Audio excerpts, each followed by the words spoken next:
Welcome students in my YouTube channel Amit Gupta Drug Pharmacology. Today we are discussing the next topic of the human psychiatric disorders. जैसे कि हमने पहले अभी आपको बताया था इंट्रोडक्शन ऑफ साइकेट्रिक हमने देख लिए थे, क्या साइकेट्रिक होता है, क्या क्या इसके कॉज होते हैं, क्या क्या इसकी ईडियोलॉजी होती है, किस तरह के सिम्टम या क्लिनिकल मैनिफेस्टेशन होते हैं और किस तरीके से इसका मैनेजमेंट या ट्रीटमेंट किया जाता है। अब वन बाय वन हम डिसऑर्डर डिस्कस करेंगे जो साइकेट्रिक डिसऑर्डर होते हैं मेन। तो पहला डिसऑर्डर है एंजाइटी, उसको आज हम डिस्कस करते हैं। What is the anxiety disorders.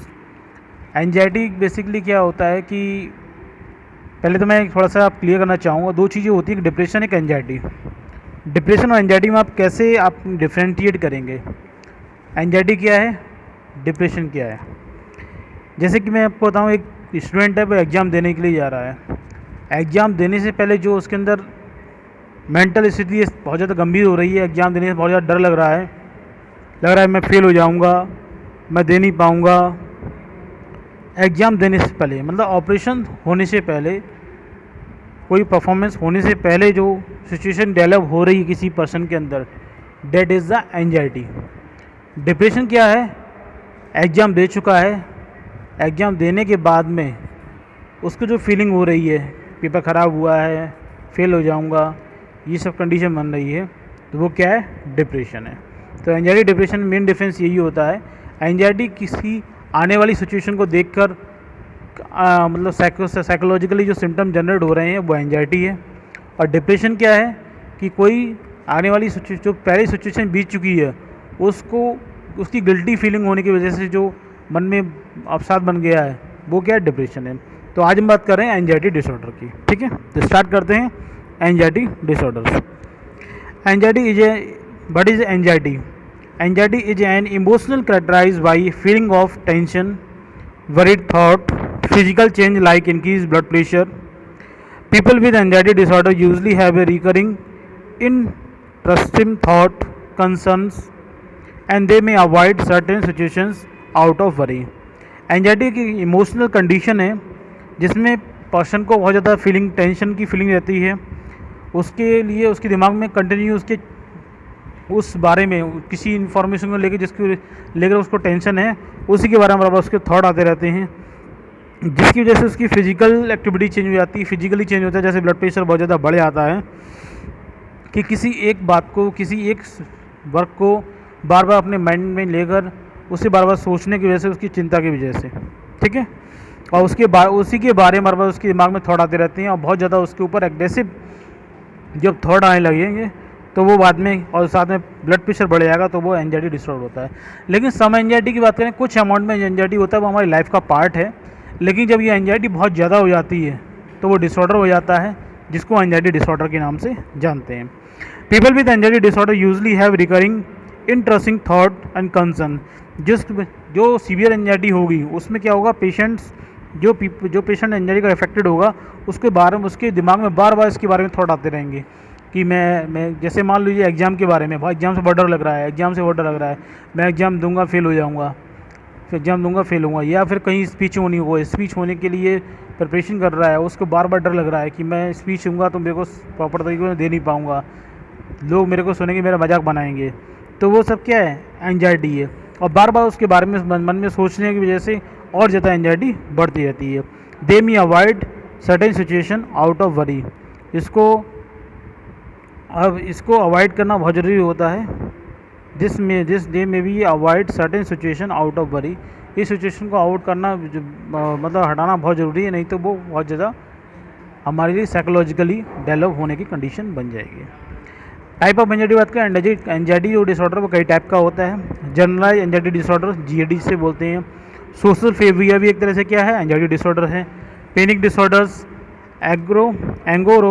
Agoraphobia, phobias, post traumatic stress disorders, obsessive compulsive disorder यानी ओसीडी।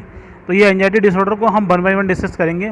पहले हम बात करते हैं जनरलाइज एंजाइटी डिसऑर्डर यानी कि जीएडी। जनरल एंजाइटी डिसऑर्डर क्या है, a person feeling anxious on most days and worry about a lot of different things over a period of 6 month और मोर। एक पर्सन है जिसको एनॉक्सियस फीलिंग हो रही है, एबनॉर्मल फीलिंग हो रही है, भूख ज़्यादा लग रही है या भूख बहुत कम लग रही है, नींद नहीं आ रही है कई दिनों से, और वो वरी, बहुत ज़्यादा चिंता है कुछ डिफरेंट टाइप की थिंग्स को लेकर, डिफरेंट टाइप जैसे एग्ज़ाम को लेकर, या कोई प्रॉपर्टी को लेकर, या किसी की शादी को लेकर, पेरेंट्स की किसी शादी को लेकर चिंता है।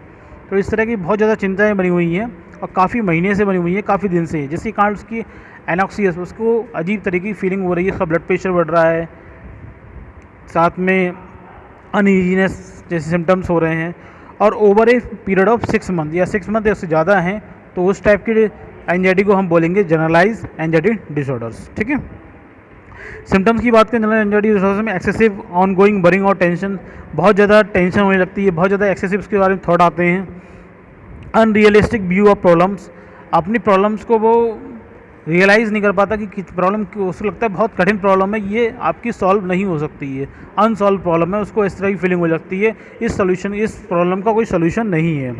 रेस्टलेसनेस और feeling in the being edgy, restlessness, बार बार वो इधर पलटता है, नींद नहीं आएगी, कहीं बैठ नहीं पाएगा, बार बार उसके मतलब रेस्टलेसनेस, कहीं शांति से बैठ नहीं सकता, इस तरह की उसे हमेशा माइंड में थॉट चलते रहते हैं, इरिटेबिलिटी रहती है, मसल्स टेंशन रहते हैं, साथ में हेडेक रहेगा, और कभी कभी तो स्वेटिंग भी, पसीना भी आने लगता है। तो ये सब इसके सिम्टम्स हैं। इसके अलावा डिफ़िकल्टी कंसंट्रेटिंग, किसी कहीं पे ध्यान लगाना आसान नहीं हो पाता, डिफ़िकल्टी कंसंट्रेट नहीं कर पाता, नौसिया रहती है, need to go bathroom frequently, कभी कभी ऐसा भी देखा जाता है कि वो बार बार बाथरूम में जाने बार बार उसको फ्रिक्वेंटली बाथरूम जाना पड़ता है, टायर्डनेस, थकान महसूस करेगा, ट्रबल इन द फॉलिंग और step is sleeping, trembling and being easily started.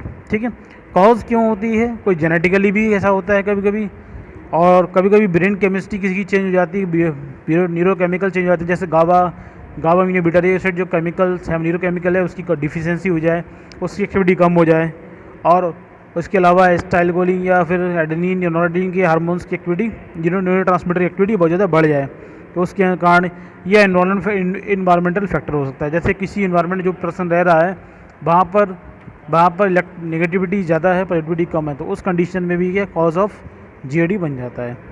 अब फिर हाउ टू ट्रीट है जीएडी, मतलब जनरल एंजाइटी डिसऑर्डर, ट्रीट कैसे करेंगे। मेडिकेशन अवेलेबल है जीएडी ट्रीट करने के लिए, उसमें एंजाइटी को ट्रीटमेंट करने के लिए उसके डेली फंक्शनों को मेनली क्या किया जाता है, may be specially helpful for people whose anxiety interfering with daily routine, पहले उसके जो डेली रूटीन के जो फंक्शन है वो इंटरफेयर हो रहे हैं, उनको ठीक करने के लिए ड्रग दी जाती है, जैसे उसको भूख कम लग रही है, या नींद नहीं आ रही है, या बहुत ज़्यादा थॉट आ रहे हैं, बहुत ज़्यादा इसका ब्लड प्रेशर बढ़ा हुआ है, इन सब तरह के मेडिसिन दिया। These drug are often use to treat a GAD यानी general anxiety disorder in short term. ये जो ड्रग होती है वो शॉर्ट टर्म के लिए दी जाती है, क्योंकि अगर लॉन्ग टाइम दिए जाएँ तो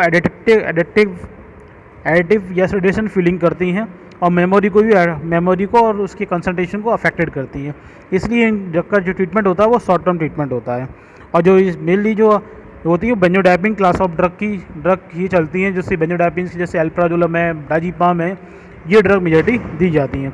this medication are sometime also refer as sedative hypnotics, कभी कभी इन ड्रग को सेडेटिव हिप्नोटिक भी किया जाता है, या मैनन ट्रोक्लोजेनिक्स के नाम से जानते हैं, क्योंकि ये सभी ड्रग होती हैं वो आपके जो एंजाइटी की जो फीलिंग होती है, एक्यूट एंजाइटी की फीलिंग होती है, उसको सप्रेस करने के काम आती हैं, रिमूव करने के काम आती हैं। They work by decreasing the physical symptom of anxiety, और ये फिजिकल सिम्टम जो एंजाइटी के होते हैं उसको भी कम करती हैं, जैसे ब्लड प्रेशर बहुत ज़्यादा बढ़ जाना, बहुत ज़्यादा पसीना आना, टायर्डनेस होना, मसल्स में पेन होना, ये सभी को, रेस्टलेस होना, इन सभी को दूर भी कर देती है। लेकिन इनका ट्रीटमेंट शॉर्ट टर्म होता है। मेडिकेशन कौन सी है, बेंजोडाइपिन डेरिवेटिव मेजॉरिटी इनमें यूज़ की जाती हैं, जैसे अल्प्राजोलम, डाइज़ेपाम, मेटाजोलम, ईटीसी। इसके अलावा बताएं, इसके अलावा इसमें कंजर्टिव बिहेवियर थेरेपी यूज़ की जाती है। इसमें क्या होता है, people suffering from anxiety disorder often participate in this type of therapy. इसमें क्या करते हैं, in which you to learn to recognise change thought patterns and behaviour that lead to the anxious feelings, and this type of therapy help to limit distorted thinking by looking at very more realistically. इसमें क्या होता है, जो कंजर्टिव behaviour therapy है, इसमें क्या करते हैं कि जो पीपल जिस पर्सन को, जो पेशेंट है जिसको जीएडी जनरल एंजाइटी डिसऑर्डर है, उसके थॉट जो आ रहे होते हैं, थॉट पैटर्न होते हैं, उसको चेंज करा जाता है।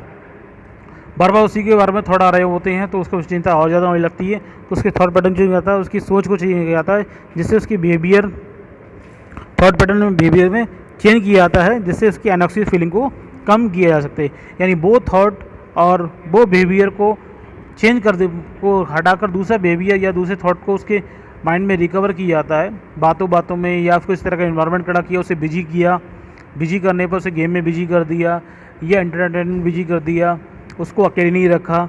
इस तरह की चीज़ों को रखकर क्या करता है, उसकी एनॉक्सियस फीलिंग को कम किया जाता है। This type therapy help limit destroyed thinking Y looking A worry award. जिसकी जो जिस थेरेपी से क्या होता है, उसके जो माइंड में उसके बारे में बार बार विचार आ रहे हैं उस टेंशन को लेकर, वो टेंशन के विचार कम हो जाते हैं, और विचार कम होने की वजह से क्या होती है, एनॉक्सियस फीलिंग भी कम हो जाएगी और एंजाइटी भी कम हो जाती है। तो ये बात हुई आपकी GAD यानी जनरल एंजाइटी डिसऑर्डर की। ये हमने आज फर्स्ट क्लियर कर दिया, और कल हम देखेंगे उसके बाद में सोशल फोबिया के बारे में। ठीक है, तो ये आज का वीडियो आपको समझ में आया हो तो लाइक ज़रूर कीजिएगा, अगर कोई क्वेश्चन हो तो कमेंट बॉक्स जरूर पूछिएगा, और आप चैनल सब्सक्राइब नहीं किया है तो चैनल को जरूर सब्सक्राइब कीजिएगा। नेक्स्ट वीडियो मिलेंगे सोशल फोबिया के साथ में, तब तक के लिए थैंक यू।